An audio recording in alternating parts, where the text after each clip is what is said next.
And pag-usad nitong mga plano nyo, mga kapiksi, doon na magkakaroon ng mga magagandang changes at pagbabago at mga blessings. Papasok na yung mga blessings sa buhay nyo. Sometimes ganun no? Kailangan lang natin umaksyon para makakita tayo ng resulta kasi hindi nyo naman malalaman yung resulta, di ba? Hanggang hindi nyo sinusubukan. So, ito guys, nararamdaman na natin yung pagkilos nyo, yung paggalaw nyo, mga kapiksi, towards a more positive life.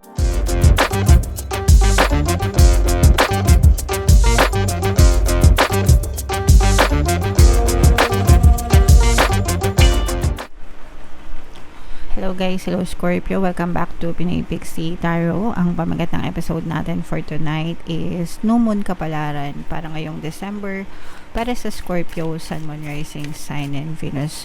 Dalawa yung New Moon natin guys ngayong December. Yung paparating is sa December 1, tapos yung next na New Moon naman natin ay sa December 31 mga kapiksi. So ang reading na to ay para sa period na yan. And naka-upload na guys sa ating YouTube channel yung inyong 2025 kapalaran para sa bawat zodiac signs. If in case hindi nyo pa napapanood, punta lang kayo dun sa homepage natin. Mga kapiksi, hanapin nyo lang yung video para sa zodiac sign nyo. So, Scorpio guys, ito yung ating moon message para sa inyo. Look at the bigger picture, mga kapiksi. Okay, sometimes ang nakikita lang natin is yung parang tip of the iceberg, yung pang-ibabaw, ganyan, pero hindi natin nakikita yung bigger picture, yung kumbaga ang nakikita lang natin, let's say for example, madalas yung mga problema na-experience natin pero hindi natin nare-realize kung ano yung lesson, yung value ng experience na yun na dinadala sa buhay natin na para pala siya sa atin mga kapigsi and para sa ikabubuti natin, di ba? So, ganun palagi guys, always look at the bigger picture sa bawat experience na nararanasan nyo. Always look at the brighter side pati, no? Hindi lang yung bigger picture, but the brighter side of it, mga kapiksi. So, attune to the moon guys, take time out for a mini break or adventure. Yung iba sa inyo guys, baka kailangan nyo lang magbakasyon, magpahinga ng konti, especially ngayon, no, December na. Marami talaga nagli-live pag December nagbabakasyon kasi ito yung holiday season, ito yung most awaited holiday season ng buong mundo, yung Pasko, 'di ba? Kasi doon talaga nagkakaroon ng tipon-tipon, 'di ba? Yung mga pamilya nagkakasama-sama ganyan. And so yung iba talaga nagpe-prepare mga kapiksi. And samantalahin nyo ito guys para makapag distress kayo, makapag-cleanse, makapag-recharge ng energy nyo, mga kapiksi, and at the same time makapag-reconnect din sa inyong mga loved ones. Okay? This situation may have come around because you've been distracted. So baka na-distract kayo guys dun sa mga sitwasyon nyo sa buhay, and kapag ka na-distract kayo guys kung ano yung fino-focus ng energy nyo or sa buhay natin guys, kung ano yung fino-focus ng energy nyo, positive man yan or negative, yun palagi yung nagpo-push out sa physical reality natin. So always paulit-ulit ako dyan, palagi kayong mag-focus dun sa positivity or sa positive things na gusto nyong mangyari sa buhay nyo mga kapigsi, no? Hindi natin sinasabi na think positive para lang ma-motivate kayo, no? Kasi yung iba sinasabi, hindi, positive lang, kaya yan, no? Hindi ganun. The reason why sinasabi natin think positive kasi yun talaga yung napupush out sa reality nyo kung ano yung iniisip nyo guys. Okay? Be confident, yan, syempre importante yan, kailangan maniwala kayo sa sarili nyo, no? Kayo yung number one na dapat naniniwala at nagtitiwala sa sarili nyo guys. Okay? Have you shown that you care? If not, now is the time. Ito na yung tamang oras para iparamdam mo at ipakita mo sa mga tao sa paligid mo, sa mga mahal mo sa buhay, na mahal mo sila and mahalaga sila and vino-value mo sila. Okay? And find a balance between speaking too much, speaking your mind, and saying too much. So, hindi lahat ng nasa isip natin is dapat sinasabi natin sa ibang tao, no? Kailangan marunong din kayo magpreno.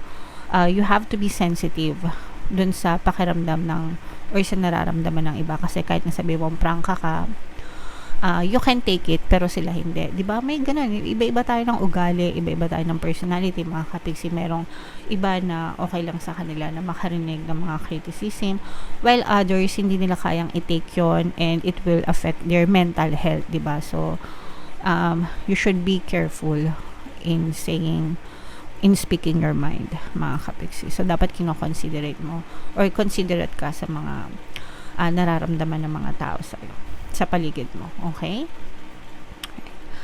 So comment down below, Scorpio, if feeling na naka-resonate kayo dyan. Tingnan natin yung ganap sa inyo ngayong new moon. Shuffle natin to, guys. Habang sinashuffle natin to, panoorin nyo muna yung video natin regarding sa ating paano mag-manifest ng abundance video course. Kapiksi, sawa ka na ba sa mga struggles at hirap sa buhay mo? Masipag ka ba at masikap sa buhay ngunit hindi ka pa rin umaasenso? Ilang beses ka na bang nag-attempt magnegosyo at mag-invest pero palagi ka pa rin nalulugi? Sa pagkakataon na ito ay maaaring may subconscious beliefs ka na nagiging balakid sa iyong pag-unlad at pagyaman. Introducing, paano mag-manifest ng abundance video course. Dito ay matututunan mong ma-overcome ang mga balakid mo para tuluyan ka ng umunlad, umasenso, sumagana, maging matagumpay, successful at maswerte sa iyong kabuhayan, pera, trabaho, negosyo sa lapi at kaperahan ng bonggang-bongga. Dali, mag-send na ng email sa pinoypixie@gmail.com at simulan na ang iyong pagyaman ngayon. Alright, so sa lahat ng gusto mag-avail ng course, guys, meron tayong promo ngayong November. Magbibigay tayo ng 500 pesos na discount, guys, until November 30, kaya mag-avail na kayo. And meron din tayong bagong course, paano mawala ang third party at magkaroon ng harmonious na relationship para mawala yung mga kabit ng mga jowa nyo, guys. 20% discount yan until November 30, guys, kaya mag-avail na kayo. So, ito, guys, Scorpio kayo ay represent ng King of Cups. Ito yung ating moon energy. This is both negative and positive. Yung negative na to, guys, papunta ito sa positive, okay? Kasi for some of you, guys, nagkakaroon kayo ng experience na hindi maganda sa isang person. Pwedeng sa ano to, guys, kasamahan mo sa trabaho, boss mo, yung pinagmamalupitan ka, or pwede rin partner mo or specific person. Pwedeng pinagmamalupitan ka or very cold yung treatment niya or hindi maganda yung trato niya sa iyo, mga kapiksi. Pero yung kanyang pusong bato ay unti-unting matutunaw, no? Unti-unting matutunaw yung kanyang pusong bato and unti-unting lalamig yung unti-unting iinit yung kanyang malamig na puso, no? So, magkakaroon ng pagbabago dito sa kanyang pananaw or pakikisama sa inyo, mga kapiksi.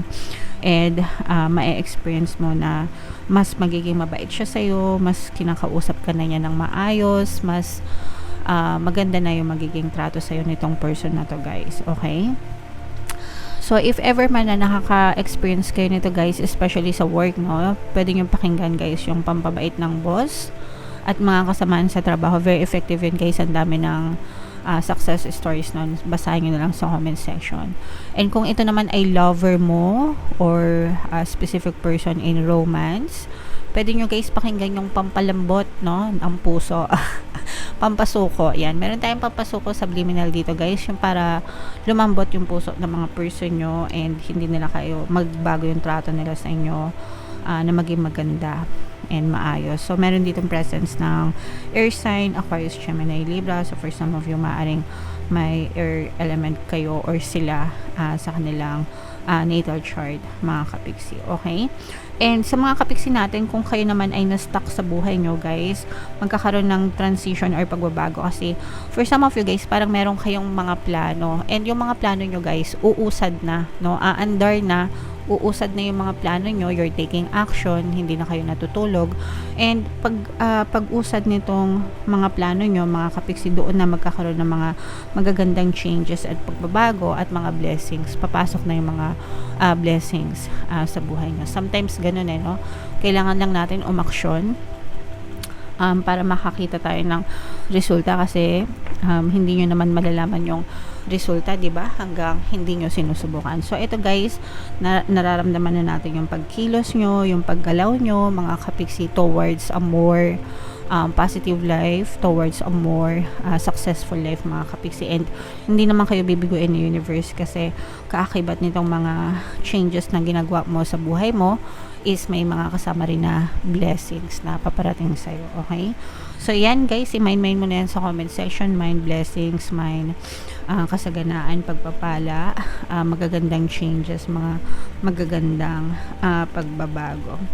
So, what else, mga kapiksi, tingnan pa natin.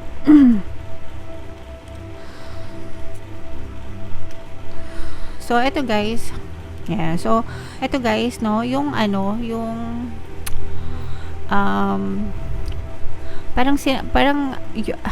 yung mag-ipon, no, parang mag-ipon.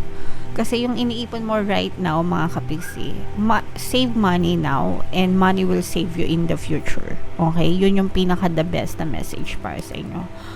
So, mag-impok kayo ng pera kasi in the future, yung perang inumpok mo, isi-save ka niyan, no?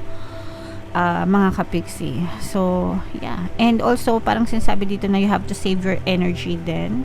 I-save mo yung energy mo dun sa mga bagay na karapat-dapat na gusto mong i-manifest sa buhay mo. Huwag mong sayangin yung oras mo or panahon mo sa mga disappointment, sa mga problema, sa karereklamo, no? Kasi, again guys, whatever you focus on manifests.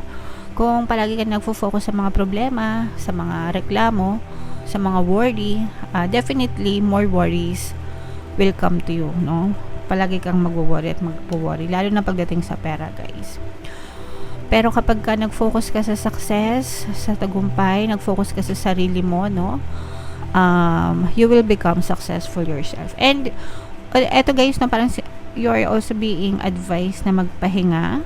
Kasi yung iba sa inyo parang masyadong balisa yung isip or pagod na sa kaiisip.